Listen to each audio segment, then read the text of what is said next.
नमस्कार, मैं हूं खुशबू परमार और आप देख रहे हैं राष्ट्रीय समाचार। वक्त हो चला है आज की कुछ खास खबरों का। इंदौर के मुस्लिम समाज द्वारा केंद्र की नरेंद्र मोदी सरकार के वक्फ बोर्ड विधेयक कानून के समर्थन में एक बड़ा आयोजन किया गया। साझा संस्कृति मंच के बैनर तले सैकड़ों मुस्लिम परिवारों ने इस विधेयक के समर्थन में अपनी आवाज उठाई और सरकार का शुक्रिया अदा किया।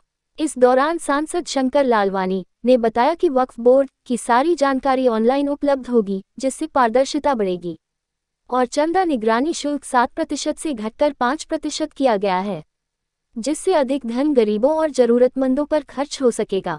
साथ ही अब वक्फ बोर्ड की बैठक हर महीने बुलाना अनिवार्य होगा, जिससे समस्याओं का समाधान समय पर हो सकेगा।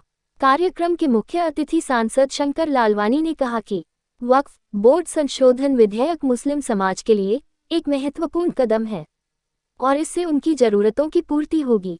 साझा संस्कृति मंच के अध्यक्ष सेम पावरी ने बताया कि केंद्र सरकार के इस निर्णय से मुस्लिम समाज में हर्ष है और वे इसका समर्थन करते हैं।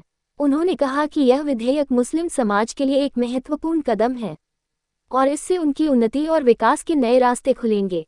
इस अवसर पर प्रमुख रूप से जिला वक्फ बोर्ड सदस्य यूसुफ हुसैन पहलवान, मुजफ्फर पहलवान, महेश दमानी, सेम पावरी, संध्या यादव आदि शामिल हुए। कार्यक्रम का संचालन अशोक अधिकारी ने किया। हमारे साझा संस्कृति के जो संयोजक हैं सेम पावरी जी और इस क्षेत्र की जो पार्षद हैं संध्या जी, उन्होंने अपने इस वार्ड क्रमांक 6 में एक कार्यक्रम रखा जो कि मोदी जी का शुक्रिया, और इस मोदी जी के शुक्रिया में हमारे यूसुफ भाई जो है, जो हमेशा जब ऐसा काम होता है, चाहे सीए का बिल हो, 3 तलाक का हो, जो भी अच्छा निर्णय मोदी सरकार होती है उसके साथ खड़े होते हैं। तो ये पहला कार्यक्रम यूसुफ भाई के नेतृत्व में यहाँ पर हो रहा है और हम देख रहे हैं कि किस प्रकार बहनें ज़्यादा संख्या में आई है और उन्होंने मोदी जी का शुक्रिया अदा किया है कि वक्त बिल के आने के बाद जो संपत्ति है वो समाज से, खास करके अल्पसंख्यक बहनों भाइयों के उत्थान के लिए रहेगी। एक पारदर्शिता के साथ काम होगा। तो ये एक बहुत ऐतिहासिक जो फैसला मोदी जी के नेतृत्व में हुआ है, उसको लेके हमारे अल्पसंख्यक भाई बहनों को उत्साह है। अभी हमने देखा किस प्रकार शुक्रिया शुक्रिया मोदी जी शुक्रिया, तो इस प्रकार का जो उत्साह का वातावरण है ये इस आने वाले दिनों में पूरे शहर में दिखेगा और हम देख रहे हैं कि किस प्रकार अल्पसंख्यकों में इस बिल के आने के बाद बहुत ही उत्साह है, उमंग है।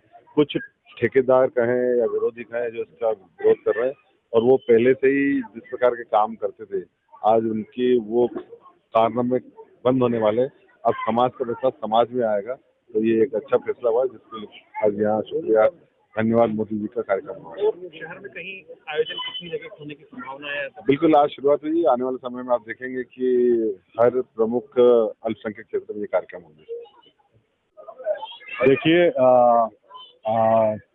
जमीन से फूल और धीरे धीरे वृक्ष के रूप में बढ़ेगा और वक्फ संपत्ति की आमदनी उसके मुस्लिम हकदार तक कैसे पहुंचे, और वो पहुंच गई है क्योंकि वक्फ बिल अब संशोधित जो बिल है वो पास हो चुका है।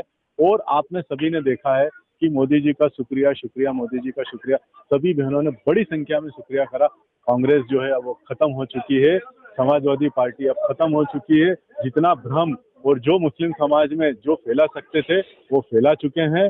जो समाज के ठेकेदार बनते थे, जिन्होंने खूब भ्रष्टाचार करा है, अरबों खरबों की संपत्तियां यहाँ से वहां करी है, अब वो नहीं हो सकता। मोदी जी का नारा अब सब मुस्लिम भाई बहनों को पुनः याद आ रहा है और सारे मुस्लिम समाज में एक ही नारा है, ना खाएंगे और ना खाने देंगे, क्योंकि इस देश का चौकीदार जो गेट पे खड़ा है उसका नाम नरेंद्र मोदी है। तो मैं पुनः सभी मुस्लिम समाज के लोग जो बहनें बड़ी संख्या में आई है उनका मैं शुक्रिया अदा करता हूं और उन लोगों ने भी शुक्रिया जिस तरीके से अपने तहे दिल से करा है, मैं उनका सभी का इस्तकबाल करता हूं। आज की कुछ खास खबरों में फिलहाल इतना ही। बने रहिए राष्ट्रीय समाचार के साथ।